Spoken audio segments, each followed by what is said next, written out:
If you stroll the grounds of St. Louis, Missouri's Forrest Park, you'll find a tranquil piece of land in the middle of a city. Roll back the clock to 1904, and you would have found one of the busiest and biggest events on the planet.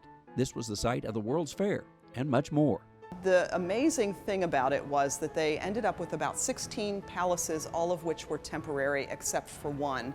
The Art Palace, which was then known as the Palace of Fine Arts, and now is our St. Louis Art Museum, was the only building that could be permanent because nobody would loan their precious works of art from all around the world to a building that was made of wood.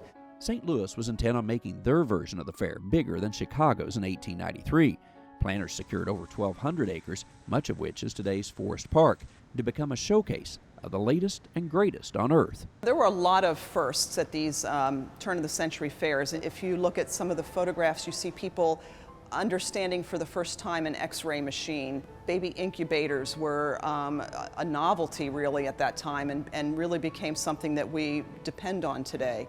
Fingerprinting was an interesting new concept. But just as St. Louis was set to take the world stage, they realized their rivals in Chicago might, in fact, steal part of the international attention. They realized that the Olympics, which were then awarded to the city of Chicago, were going to be in competition with St. Louis. So they went to the Olympic Committee and they said, you know, we really think that the Olympics should also be in St. Louis. The Olympic Committee agreed, taking the games from Chicago and awarding them to St. Louis in 1904.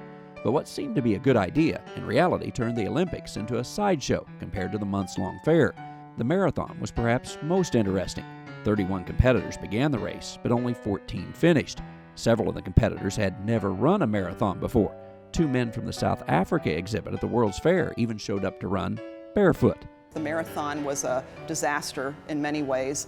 Lots of cheating involved and what we would consider today as some doping, even though it was permitted. The winner actually was given strychnine and egg whites to sort of boost his energy, although it seems like it would have killed him. Initially, it looked like Fred Loers had won the gold medal.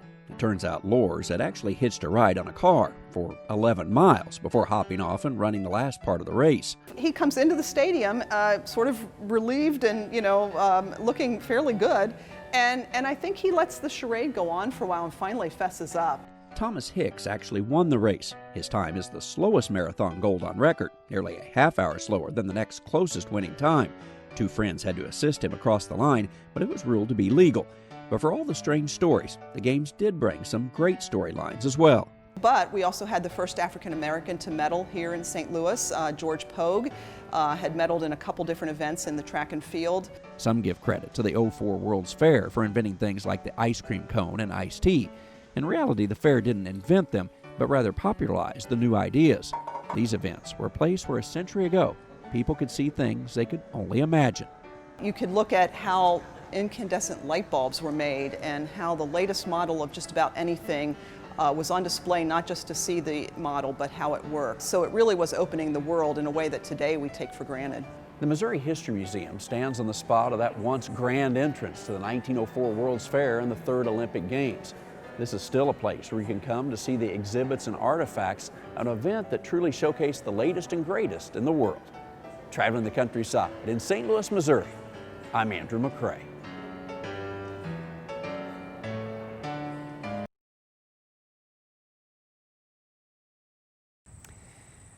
I'm Andrew McCrae. On American Countryside, I'll take you to a park that once hosted one of the most unique Olympics ever held.